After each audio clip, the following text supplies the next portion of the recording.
Alright, so I'm just going to show you a little bit of a project I'm planning on working on. So it doesn't look like much right now, but it's just preliminary testing stages to see what options I have.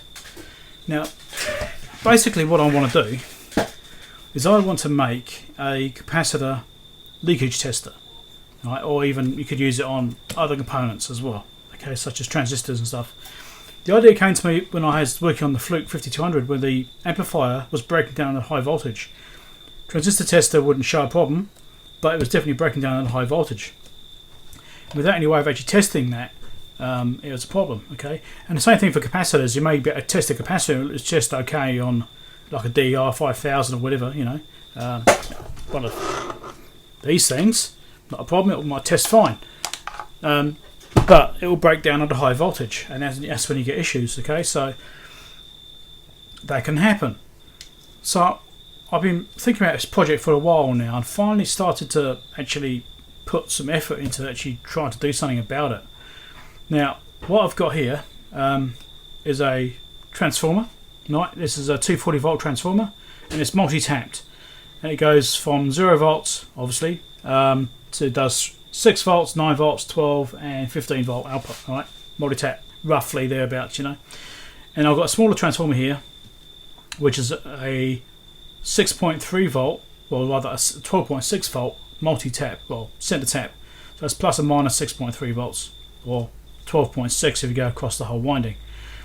And that's got a 240 volt output, well input normally. What I'm doing is I'm actually running that backwards. Now I've also done the same thing with this transformer here, which is a higher current one, which is one I'll probably likely end up using. Same principle, where you use the outputs as an input. This is a 9 volt. Dual 9 volt coils are independent, so you can use a 9 volt or 18 volt across it as an input, and that's got 240 volt input as well, obviously, right? But use that as an output instead. So if I do that, these are my notes so far. Now, based upon the tap I'm using, now I'm actually going from 15 volts down to the 12 volts, so that gives me a 3 volt step, right? That's 3 volts to there, 6 volts to that, to the 9 volt tap, 9 volt to the 6 volt tap, and obviously 15 volt, right? So instead of giving me 6, 9 and 12, I get 3, 6, 9 and 15, okay? Just an alternative way of using the taps in order to get different voltages out. You know, it's a nice little trick if you want to use a lower range, right? So I want a 3 volt output, right? Because that gives me a lower drive on this, so I can actually drop the voltage down rather than bring it up. So little trick there.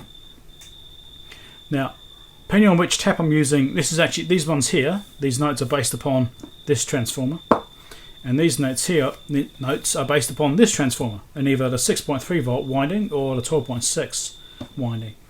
Now these give me the voltages I'm getting out. Now I've also got hooked up here a voltage doubler. Okay, so this will tell me the voltage coming out if I use a voltage doubler. So what I'm likely to end up happening here is actually use this transformer on the 18 volt windings, actually using the whole pair of windings in series, because that gives me 35 volts AC, 70, 103, 173 AC. You convert that to DC, you're getting around 49 volts, 98, 149 and 249, which in theory that's theoretical DC, right? So I haven't done measurements on those, but those, you know, I haven't rectified it or anything like that. But those are close values to actually what I want, because I want to do 50 volts, 100 volts, 150 volts, 200, 250. I want 350 and 400 as well, at least. Okay. But also on lower voltages, I want to do, say, 5, 10, 16, 25 volt as well. Alright, so for capacitance testers. Now those are the voltage ranges I want. But obviously the hardest bit is, you know, stepping down a voltage. That's easy. You can use the voltage regulator and off you go. Right, not a problem. So I can actually do that electronically and things like that. So it's not a problem doing the lower voltages. You know, anything below 30 volts I can do differently. But I can even use the taps out of this, like this taps here, so that they got the windings on this, so I can do up to 15 volts, no problem, out of the winding of this. And if you use a double on that, it gives me up to 30, and that covers that whole range, you know. So there's the options I've got. So I thought to show you this testing I'm doing. It's a bit messy, and I've got this transformer going straight into this breadboard here. I don't know what these breadboards are supposed to take voltage wise as far as insulation. I've had this up to 700 volts DC so far. Yeah, scary. Anyway, so let's plug this in and I'll show you. You can look on here, I've got it set to DC volts. So I'll start with the lowest voltage first, and don't forget this is running from the voltage doubler. Okay, so that is with 3 volts from that transformer into this one's 12.6 volt winding. So I'm getting 136 volts out through the voltage doubler. So that's not bad with 3 volts in. So let's actually go to the next step, which is 9 volts, which is a 6 volt winding effectively. Now I'm getting 280 volts DC. So this is the, what's that, 9 volts effectively. I'm getting 420 volts DC. Alright, so again, no touchy, very dangerous. I should really point out at the beginning actually. You know, if you're doing something like this, be careful what you're touching. Now the thing that you think about, let's take this off for now. If you consider this, the way these voltage doublers work, you've got diode and capacitors. It's all it is, 2 diodes, 2 capacitors, right, for a single stage. There's heaps of information about them online. Dave on EV Blog has also done a section on one of his videos. He did a video on them. Alright, so if you're not sure about it, well, voltage multipliers are probably the more accurate term. So look at voltage multiplier. And because they're not actually a true doubling, because you get some losses through the diodes and things like that. And you don't necessarily have to double, you can triple, quadruple, and so on. But the thing is, what I was going to point out here, if you look at the actual circuit for a voltage doubler, yes, excuse my extremely bad handwriting. Okay, so basic principle, single stage voltage doubler or multiplier. So AC coming in, goes through a capacitor, the diode goes through there for the other side of the AC, which in this case will become ground. Alright, so diode there, through another diode, across another capacitor. Now what you get here is the doubling, in this case on a single stage, doubling of that level there, right? So if I'm feeding in 80 volts AC, in that case here I'm getting 160 volts AC.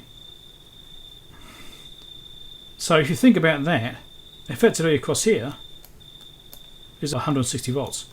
So you have to be a little bit careful about the voltages you're putting in, because although I say in theory each one should only have to put up with that initial voltage, you think about it, I'm measuring between here and here, that's going to be close to 200 volts. Alright, I'm measuring between this point here and this point here in this test, okay, across that capacitor, and I'm seeing hundreds of volts. Alright, so I'll hook that back up again on the 9 volt winding. Well, so it's generating 9 volts into this coil here, so that's 426 volts. Alright, now that's across that capacitor. It makes me a little bit nervous, right? Because that's a bit more than the capacitor's probably supposed to rate for. I mean, it's got 275 volt AC on the side of it. I'm not sure what the DC rating is on it. It's an X2 capacitor. So I'll probably, I'm worried about over voltaging this capacitor using a single stage doubler. Alright, so what I'm thinking I might have to do is use a 2-stage doubler with a lower voltage coming. So if I go to the different tap on here, so I've got to the 6 volt tap and hook this back up to the same winding. That's not right. I've got it all the way around, haven't I? That was 800 volts there. Whoops. That's the opposite of what I was trying to do. So I go to the lower winding, I can get 275 volts. Alright. And 560 on that one. Alright. So I was forgetting I was already on the lower voltage winding, not the higher voltage winding. Because if you go to the centre tap, you're effectively going to a lower voltage, so it's going to step up by more. I don't need 800 volts DC. I only need about 400 DC. That'll be enough, I reckon. Maybe 450, just to allow testing of high voltage caps. Right? 400 I'll be happy with. That's going to be enough. And these caps, I don't know. They're probably 400 volt caps. I'm not sure. I might have to look. It might be 350 volt DC. I need to look into that and find out what the story is there. You need high voltage caps for this. I mean, if I need to, I can put 2 caps in series. That works. That's effectively doubles the voltage they can take. That's an option. All right. So that's with that transformer there. So let's unplug the power and change transformers. So let's go from this transformer here. What I'm going to do across a 9 volt winding. the single 9-volt winding. Can you only short them out because that'd be quite bad and stuff like that. So, and now I've got to do the 240-volt output. Now I'm not going to go through a doubler on this stage. I'm just going to do straight output. I don't have enough clip leads, like I said. Let's get these out of the way. So this isn't using a doubler. This is straight out of this transformer. All right. So people probably don't really think about using transformers in reverse. You know, because it's not something you normally do. I mean, don't forget, 240 volts at least on the output of this. I'm probably going to be going more than that. So that's the 9-volt winding. Let's plug this back in again. Stick 3 volts into it across these pair. And I want to do AC now because I'm no longer going to a doubler or multiplier. And now I'm getting, say, 68 volts. So that's now a, what am I doing there? That's a 6-volt differential there into a 9-volt winding. So again, that's still stepping down effectively. So that's, you know, 137 volts AC out. Okay. If I go to the next one over, which is a 9-volt effective, so it should be 1-to-1, but because of losses, I'm getting 200. Right. Don't forget this is without load. As soon as you put a load on this, it's going to be different. It will drop a bit. And this is of course a 15-volt winding on that one, going into a 9-volt winding, so that's now stepping up. Okay, so I've got 15 volts going into a 9-volt winding. So now I'm getting nearly 300 volts. Now that's one of the ideal situations I have here, you know. So that's one of the, you know, 300 volt ranges possible. But if I use a doubler, that will be different. Okay, so let's make sure it's discharged. Now it's changed just a little bit now. Hook onto that one. Now again, because of my lack of clip leads, I need to jump across 2 terminals with this one here. Let's just do that.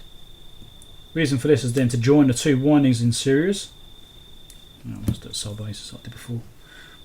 Like that. Okay, so that's now effectively an 18-volt winding instead of a 9-volt. I've still got the AC connections on there. Yeah, all good. Right, let's hook this back up on the 3-volt. So feeding 3 volts in, 34 volts out. Right. Next one there, 70 volts out. Next one there, 103 volts, which is just about perfect for testing caps. And then 172 volts. Okay, so it's got these options just by using 2 transformers which are multi-tapped. You can just change it around and get what you want. And don't forget, these are AC volts. When you test capacitors, you need to convert that to DC. So the voltages end up being higher. Okay, but this is like the basis of the high voltage section I'm going to be building. Sure, you could use a switch mode supply and do some kind of wizardry around that. Switch modes are something I'm not good with. Right? I have various things I've played around with in the past, and I'm not going to switch my power supplies. It's just not one of my strengths. It's one of my weaknesses. So here we can see the various transformer configurations, as well as the Cockcroft Walton voltage multiplier circuit. So you can see there what I'm talking about. You know, you've got a mess of wires which I'm looking at on the bench, but these are the actual configurations and transformer setups I've been using to demonstrate it. So if you pause the video, you can look at these and try and understand what I've been doing. Hopefully you can follow along. So I thought I'd just give a bit of preview on that. So I have a circuit design already figured out, and a theoretical circuit design. The only thing I hadn't really done was settle on voltages, because I know kind of what voltages I'd like to have out of it, but I wanted to do some trials on these transformers and see what I was actually going to get and see how the voltage doubler performed. Now don't forget, this is without any loading. Well, as soon as I put some loading on it, it's going to change. Capacitor, when it first charges up, it's going to draw a high current and then it's going to drop off really rapidly, right? So I need to be able to have the system handle that high current spike so it can actually manage it without blowing things up. This is going to be an Arduino project, so the potential is there to actually do data logging as well, and maybe log the response of the capacitor. So you could, maybe take multiple measurements as the capacitor is charging and as it's leaking, and see what voltages you're getting and the current draws through the capacitor to check for leakage. And log all that to an SD card or something. That's a possibility. Sure, you could do it without an Arduino. You could do it, just using a small ammeter and a voltmeter and stuff like that, and step switches and things like that. You could do it purely in hardware, not a problem. But I want to do it with the Arduino with an LCD screen and have a nice display which shows the current volts being applied to the capacitor, the current draw of the capacitor, and again I may well add SD card logging as well so you can actually see it nicely. I don't know if I need to go to that level, but it just, when I've got a capacitor I'm not sure of, I'd like to be able to do a high voltage test and see if it looks okay or not. Sure, you can buy high voltage capacitor testers. You can get the old Heathkit units, but they tend to go for quite a bit of money. I've been trying to buy one, but the prices are just too high. I try and bid on one, I think the prices gets ridiculous, and plus the shipping cost on top of that. Yes, it'd be nice to have one, but the cost is just not worth it to me. I thought, well, I could put that money into building a project instead, and have something to share with you guys. Maybe you could build one yourself or a variant of it. Obviously you're not going to have exactly the same transformers I've got, but if you follow the same process of testing the taps and see what tap voltages you get, the base project won't matter. As long as you don't exceed a voltage range and you know what the voltage is putting out, then you're fine. I could probably run the Arduino off this transformer here. It's got a 6 volt output AC. If I rectify that 6 volt, that's the supply for the Arduino running through another little voltage regulator.